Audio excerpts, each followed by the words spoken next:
Welcome to another episode of 247 Real Talk Podcast. I'm your host, Julian Perry, and it's a pleasure to be here with you this evening. I'm a little wired up, so if I'm a bit tongue-tied, that's okay, because we're going to talk about student loans. And I have a few screens around me as I take a glance here on my title for this episode, How the Student Loan Forgiveness Debate Exposes Society's Hypocrisy. So sit back, relax, grab yourself your favorite beverage, and I'll be right back with you.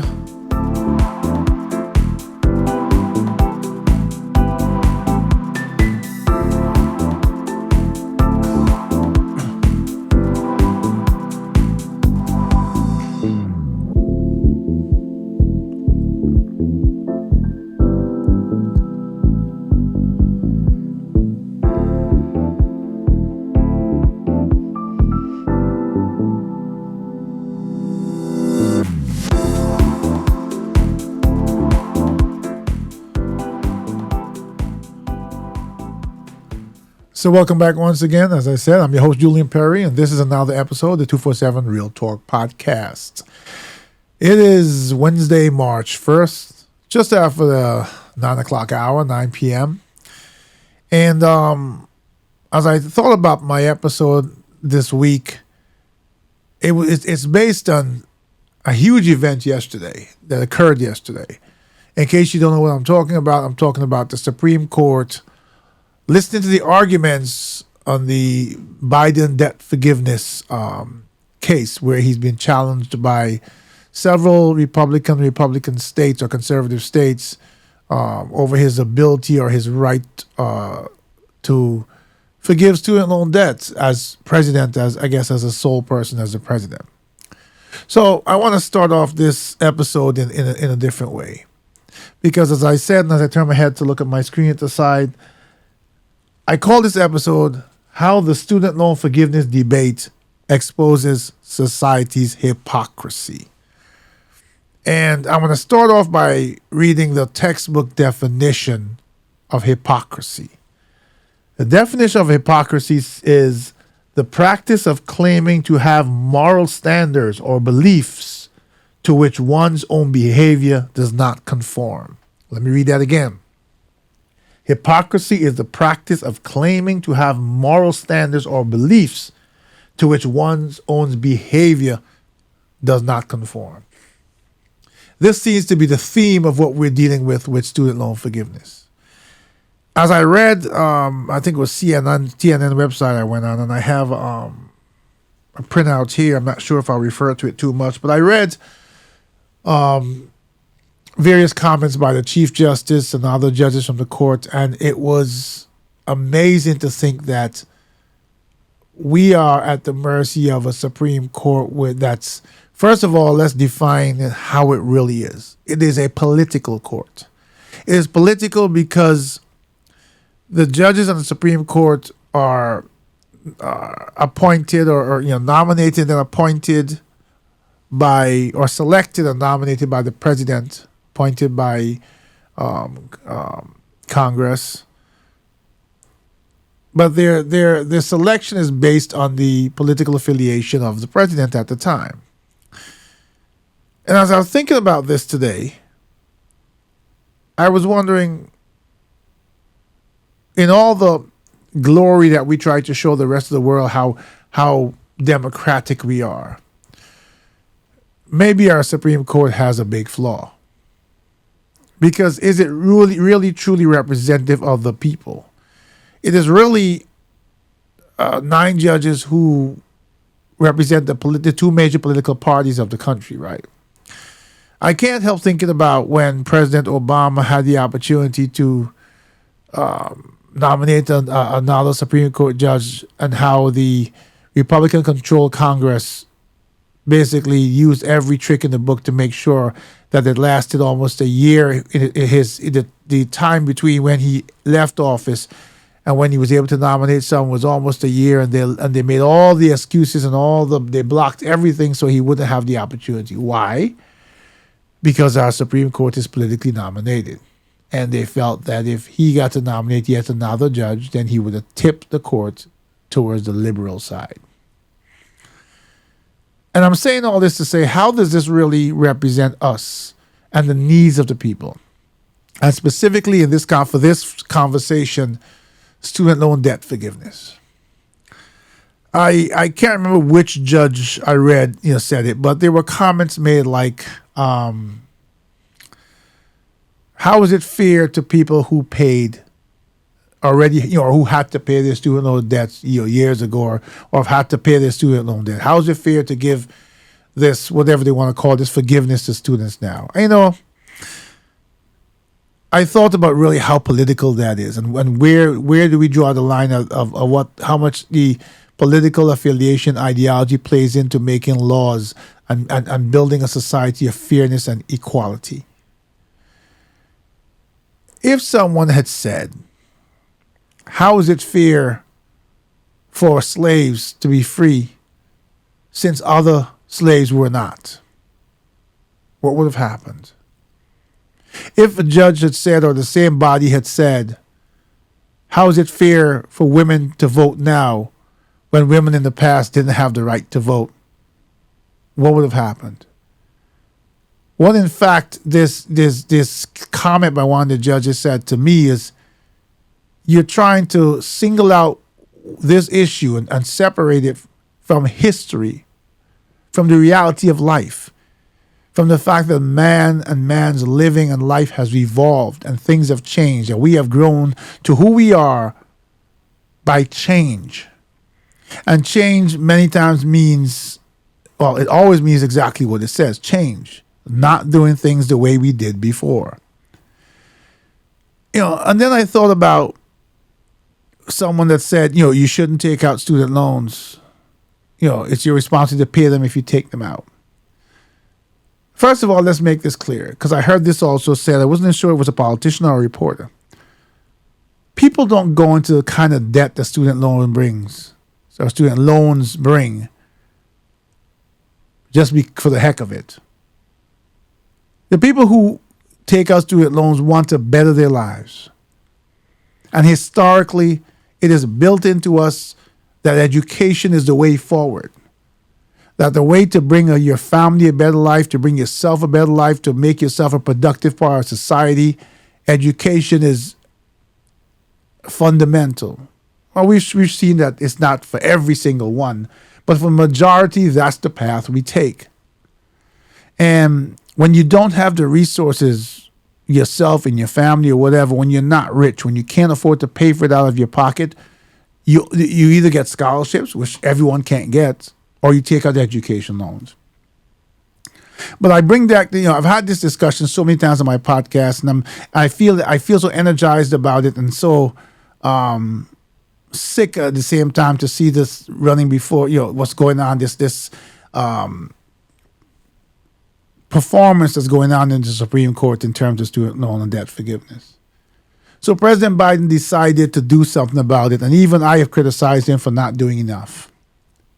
But what is the alternative? We know for a fact that there are enough hypocritical politicians whose own lives have benefited from change, who will vote against this. So saying that the president doesn't have the power and saying that Congress should make this decision means that it will never happen.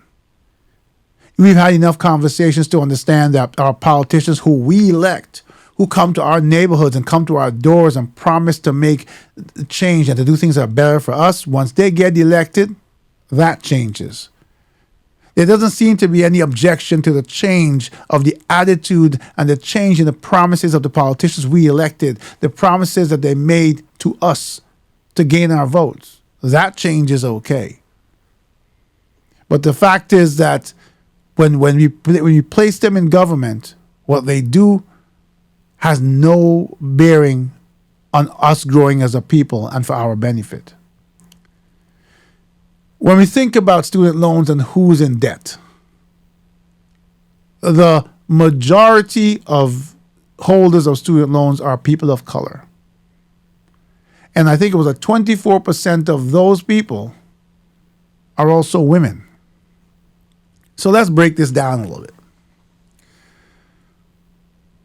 A woman is in high school and she wants to be her own woman. She wants to be educated. She wants to build a life. She wants to be empowered. She wants to be powerful. She wants to make a difference. She wants to make her presence felt in society, in the world, make a contribution. It is a documented fact that no matter what we do up to this day and age when we claim to be so progressive, that most women are still making less than their equal counterparts that are men. So you tell the woman who pays the same amount of education or cost of education as a male counterpart to go to college and to study, to get your education, to take out these student loans, because if you apply yourself, you do great in college, when you come out, you're going to get a good job. But let's back up a little bit for a second, because I'm missing something there. We look at different colleges and we say there's some that are cheaper and some that are more expensive. Some people want to say, well, go to a college you can afford. But when you have the brilliance to go to a college that is more recognized, that's where you want to go. Because quite frankly, when you go into the interview, where you went to college does have a huge impact on how far you get. So we're still on the woman here, the young lady who gets her education, and now she's spent $300,000 in student loans, but she's ready to hit the world by storm. She's graduated top of her class. And she goes in for the interview, and even if she gets the job, the compensation that they offer her is way less than her male counterpart. Puts her at a disadvantage again, because now she has to struggle to pay her student loans and still live. And let's be clear about this. If we were paid a salary that allowed us to pay off our student loans in 5 years, I can understand having to live with mommy and daddy for 5 years and to pay off our obligation. This is a 30-year, usually federal student loan, a 30-year obligation. So if someone graduates and goes and gets the PhD or whatever the case may be, and let's say they're close to 30, if they're paying off their student loan and they can hardly afford to pay it, and they're struggling, and with the amount of money they're being paid, they can't have their own home, they maybe rent a small apartment, they now have to live with the doom and gloom that this will go on for another 30 years unless they manage to break through that ceiling. This is the same, as I said to you, the majority of people who have their student loan debts are people of color.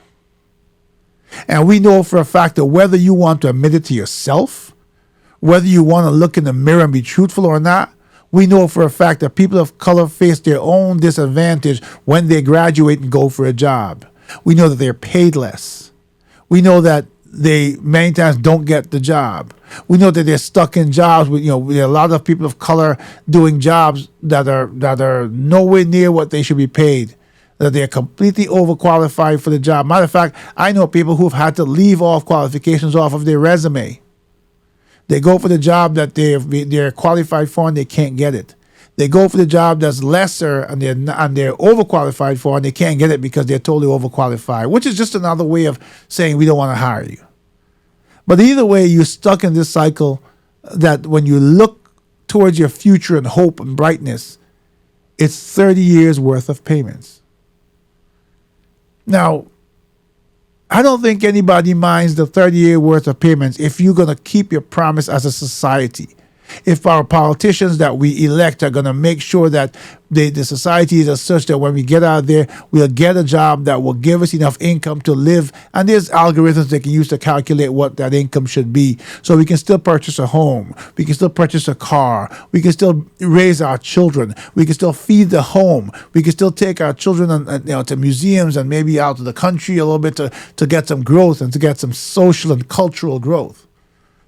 So they too can become productive members of society who are knowledgeable.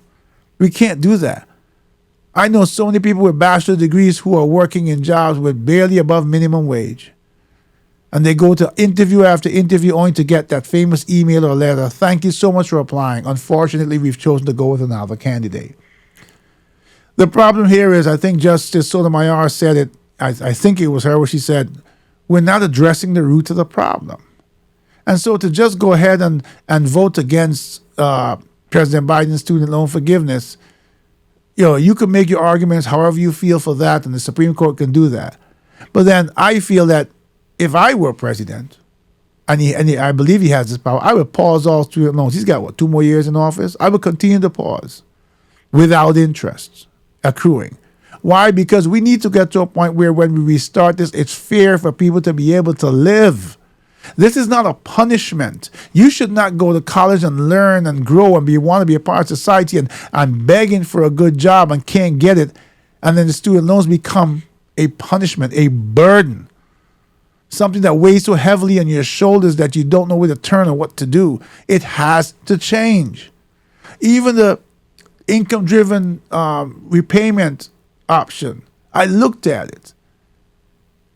Income-driven repayment option should be something that's specific to the person applying. If I own a home, if I can prove rent and mortgage, lights and gas, things that the government has impacts on, because electric companies, there's regulations, etc., as to what they charge and how they charge it. But those basic utilities to make sure that my family and I have heat, we have water, we can pay for the roof over our head. Those are critical bills, responsibilities that have to come out of our checks. So to make an arbitrary amount and make a decision as to what we have to pay, not taking those fundamental charges, costs out of into consideration. Now, don't get me wrong. I mean, if you get someone who says, I can't pay my student loans, but I'm paying $8,000 in mortgage, okay, and that's why it needs to be a case-by-case basis, because someone paying $8,000 in mortgage would have to have a certain income, okay? If they have a certain income, they would need to sit down and really study how to deal with something like that. If I had a house that I'm paying $8,000 in mortgage and I had it, many years, or I don't know what the exact solution would be. But the point I'm making is the system has to be reviewed. Maybe you have different levels of categories, like based on income, that you do with everything else. So under a certain amount, there's a certain allowance for rent, there's a certain allowance for mortgage, there's a certain allowance for gas and light. If you can prove you pay those things. I'm not talking about, other frivolous, things, but I'm talking about things that you must have. We have gone out our way to make sure every single student has access to the internet. Every state I know in the country is working towards more free Wi-Fi for kids and education. So having that in your home is a necessity these days. Okay, it's no longer a privilege, or it's no longer honor, it's no longer a treat. It's fundamental. You have to take the basic expenses of people's lives into consideration before you tell them anything about income-driven repayment and how much they have to pay. But still, we come back to the point that's bigger than that, and that is student debt forgiveness. I think about the war in Ukraine. I've mentioned this before over and over again. Someone mentioned to me the other day that if someone comes from Ukraine right now and they land in the United States because of the war in Ukraine, there's a certain path they're allowed to take where they get to stay here. They get certain government assistance. Right? We've spent probably now, $1.5 trillion in Ukraine, maybe. But you're telling people who are Americans, who have gone to school, who have studied, who are productive members of society, who are working but maybe not in the job that is equal to the education they received. You're telling them that you don't have any kind of empathy. You don't really care. My brother, my sister, whomever paid off their loan, so to heck with you, you have to pay yours. You're taking nothing into consideration. And the elephant in the room, which was mentioned in the court proceedings yesterday, in a different way, because they talked about COVID-19 and the regulations and other decisions that were made.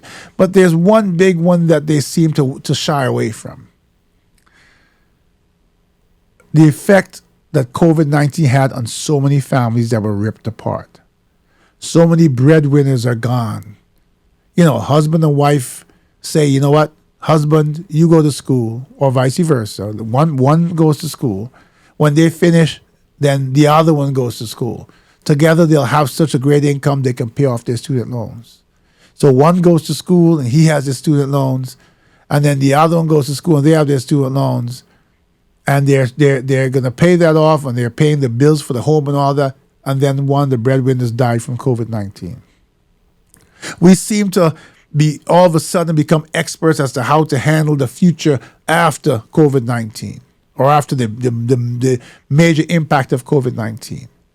The only person who could, or COVID-19 hit the United States, I think, because I remember when I got it in the beginning, and that was early 2020. As far as I can remember, the last time we had a pandemic of this kind of magnitude was 1918. So anyone who has the knowledge to tell us what to do and how to handle this would easily have to be, let's say, even if you asked an 8-year-old child, would have to be 110 years old. So don't sit there as politicians and try to make yourself sound intelligent by saying, or by ignoring the fact of the impact of COVID-19 and how it destroyed families. To make a case that student loan forgiveness is not going to go forward.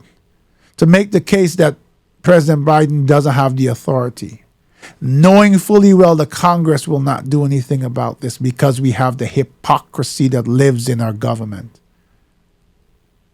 It means that you are just another part of dropping the hammer on the heads of 46 million American people. People will lose their homes. People will go to levels of desperation. People will go into default. People have their checks garnished and can't pay their rent. Children will suffer. People have to figure out how to live, how to feed their kids, how to clothe their kids. Children will suffer to the extent that it will affect them psychologically, affect them in their schoolwork, affect their futures. But you guess what? We got rich politicians, Republicans and Democrats fighting amongst themselves. Why do they care? And I'm going to point strictly at Republicans for this one because you're the ones who brought the case against his ability to do this. And the thing is that President Trump is the one who started the moratorium on student loans. I wonder if President Trump, if the Republicans had control of the Senate and the House, and President Trump says, I'm going to forgive student loans, I wonder if there would have been this amount of opposition. I seriously doubt it. Why? Because we live in a world of hypocrites. The funny thing is, with all these things that they want to do, not caring, having no empathy, no understanding, not taking a moment to understand the plight of someone who didn't have their opportunity and may never have it because of the color of their skin or because of their gender. Because they've been ostracized and because they've gone through a history of brutality, of always being behind, trying to crawl their way up to where everybody else who is rich and famous and who is a politician or who happened to be a part of the white establishment at that time, something that they take for granted. Going to the store and people of color go, you see them flocking places like the sort of low end stores, trying to pick up every bargain because they have to make sure they're able to eat and their kids are able to be fed and their kids are able to be clothed and to go to school and to look decent. And they're trying to figure out when their kids come home how they help them with their homework because they have to work 2 jobs and they're never there for their kids, and the schools are raising their kids and the kids end up on the street and end up in some of them in a predicament, all because they went to college and got a student loan debt and can't get out. We cannot simply tell the president, you can't do this, and have no other alternative that will result in help for people in student loan debt. If the conservative part of this society wants to disagree with the president's ability to exercise this power, offer an alternative. Do not say, hey, you have no alternative. Do not say that we don't care, the president doesn't have this power, full stop, end of conversation, slam the door in their faces of 46 million American people. While you continue to debate how much money you're sending to Ukraine, we all empathize with the suffering and pain in Ukraine. But I'll still say charity begins at home. I wish the Supreme Court was a little different. if it represents true society. Maybe it needs to have an equal amount of conservatives, liberals, independents, maybe libertarians, whatever, an equal amount from each party. So it would really take swaying someone from one ideology to get the overwhelming vote. This thing of having, two major parties control everything even in a legislative part of society, and then how the balance goes depends on who is president when the Supreme Court judge, and since they have the job for life, when they retire or they die. And then if we control Congress and we don't want the court to tip in the other one's favor, we basically stall the process out until that person leaves office so we can get a new president so we can hook ourselves up. That's what happened back in the Obama era. And now we have decisions being made not for the American people.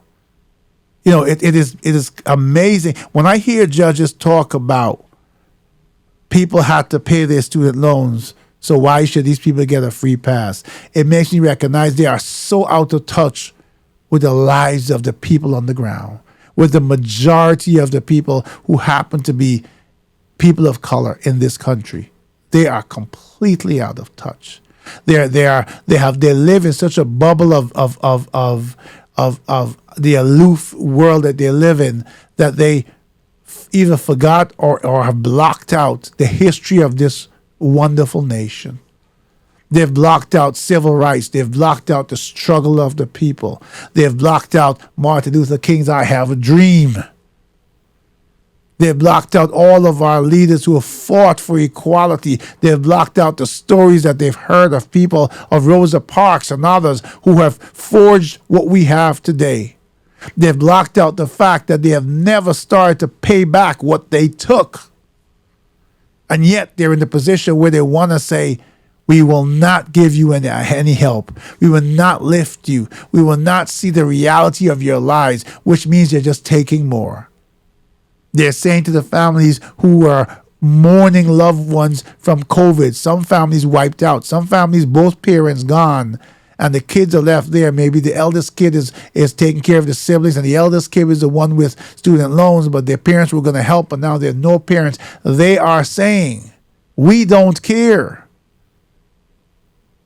I say this directly as I look into the camera in front of me. If you're going to say that President Biden does not have the right to execute any kind of student loan debt forgiveness, then make a promise to the American people that you will pause any payments without interest, any further payments, and you will sit down as the elected officials that we put here, elected by the people, and come up with something to help 46 millions of American people get out of this burden, this overwhelming burden. That you will commit yourself to looking at a future that makes it easier for people to get an education and not be in 30 years of overwhelming debt. That you will ensure that when people come out, that there's some obligation between and partnership between businesses and schools to make sure that people are placed in positions where they can earn incomes that through whatever algorithm you come up with allows them to live the life of paying their student loans and managing their home and still holding on and reaching the American dream. That you're going to make sure that this inequality is not going to continue, and that you're going to first remove that block from your eyes and from your mind. That because something was done in the past, it can't change now. We live in a society that has moved forward and progressed because of change. You heard me reference earlier about the days of segregation, that changed. The days of slavery, that changed. The days of women and blacks having the right to vote, that changed. And we will continue to change. But we cannot be a progressive people. We cannot be an example to the rest of the world if we're going to show this ignorance and this uncaring part of our personalities, the hypocrisy that will punish 40-something million American people. For everyone who's here on this podcast, for everyone who's watching this podcast, if you for a moment believe that people are struggling, that even now we see a bunch of layoffs coming again because we seem to be struggling on that teetering on that line of recession. Understand that impact of people's lives now. If you understand for a moment the struggle that people have gone through, if you understand that people didn't go out and take student loans and go and party, they went to school. Okay, this is not a credit card that they got approved for and they went and they partied out and then they don't want to pay the bill. No, they went to school. They made a sacrifice. They went to classes when many of us were sleeping. They stayed up late at night. They studied. They wrote papers. They learned. They achieved something. They walked with that cap and gown and they looked forward to their bright future that's now been darkened by the way we treat our own. If you, for one moment, think about what happened during the COVID pandemic and how many people's lives have been impacted, not only in the loss of relatives and friends, but financially, mentally, emotionally for the rest of their lives, you recognize that we need to seriously look at the entire picture and we need to do something to help them. If you're interested for one moment in your fellow citizens, if you're interested in one moment or you have anything within you that sees how unfair we are, how unfair our government is to the people who elected them, how unfair this process is that we have a president who's trying to do something as little as it is, and they're saying, no, do nothing, let them punish, then your voice must be heard. You must find a way to join the conversation, to make the noise louder. I've said it before, when we decide that we will unite as a people, when we decide that the power lies with the people, we will get those in office to take notice. A change must come. Our children can't be fighting this same battle. What happens to the young people now? You ever look at how they look at college? It's not that they don't want to learn. It's not that they don't want to go to college. They don't want the student loan debt. They understand that promise at the end of the rainbow is not promised to everyone. Not if you're a person of color, not if you're a woman. It's not promised to you. So I need you to get up and stand up. I need you to, whatever position you have, I need you to think about it carefully. Don't have blockers on. Understand the history of the lives of the people that make up this country that's a quilt of all race, creeds, and colors. And recognize, get in touch with other parts of our society to see what people are going through if you need some clarity as to why people are struggling with student loan debt, among other things. And then let your voice be heard. Live a life of honesty, fairness. Live a life that allows you to look in the mirror and say, I am comfortable with who I am because I've been honest with who I am and about how I treat others. This conversation will continue. The Supreme Court decision, I think they said, is due sometime in June. I don't know how much impact I will make or how much things will change, but I will not stop fighting for this. Even if this decision comes down against President Biden's student loan forgiveness and his authority to do so, I will not stop fighting. If a decision comes back in his favor, I will then shift to him and tell him he has to do more. For $20,000, $10,000 sounds like a lot of money, but when you got colleges out there charging people $400,000 for an education, and they come out of college and they struggle to get a job for $100,000 because of all those reasons I laid out in front of you, that's not good enough. If you want to have a legacy, not of power, but one of caring, an impact in society that showed that you have a side of you that actually cares about human beings, that your true purpose was to earn your right to be on this planet and to be a part of something that lifted people, not punished them, then if any of that is within you for one little bit, then you have enough to be a part of this change. I've said enough based on what happened yesterday, and I'm hoping it's enough for you to at least think about, to provoke enough thought into you, that you will decide to find a way for your voice to be heard. If you don't know of a way and you have a lot to say, contact me. Email me at podcast@247realtalk.net, and I will arrange to have you on the show and have a conversation, to print your position on and add it to the dialogue in YouTube, wherever you want or wherever you feel is the best place for you to make a difference and for your voice to be heard. You can also help me by sharing and subscribing to my YouTube channel. I've put these videos on YouTube channel because I know the reach of YouTube. And the things that we talk about are things that will make our lives and the lives of our children better. So I thank you for this opportunity to chat with you again, to share my thoughts with you, to be with you, and to discuss with you in a way that moves our entire movement of making life better for us all one step forward. It has been my pleasure. This has been 247 Real Talk Podcast. I'm your host, Julian Perry. Until the next time, do take care of yourselves and each other.